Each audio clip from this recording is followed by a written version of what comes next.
Even your best customers probably aren't buying what you're selling. Why?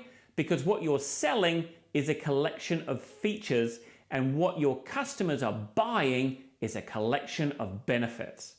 What do I mean by that, and why does that matter? Most websites concentrate on selling the features of their product or service. Fast, reliable, local, experienced, etc. But your customers are not trying to buy a fast, reliable drill. They're trying to buy a hole. They want to hang a picture. They want to put up shelves. It's not about owning a drill. You don't use Uber because you get to drive around in someone else's car. That's a feature of Uber. You use Uber because you want to be somewhere else. That's a benefit of Uber. I'll bet if you look at your website right now, you'll see many features of what you do. You're professional. You're passionate about customer service.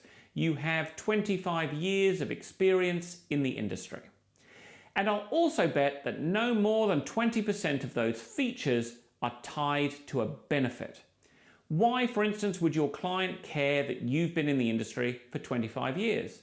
What benefit are they getting from you that they wouldn't get from someone who's been in the industry for only 15 years or 20 years?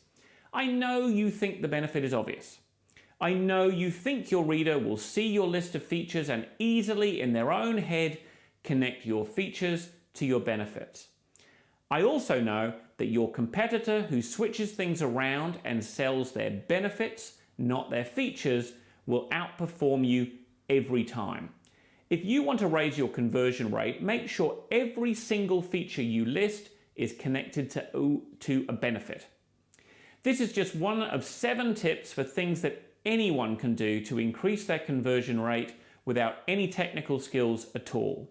You can download all 7 tips from tailist.agency/7things.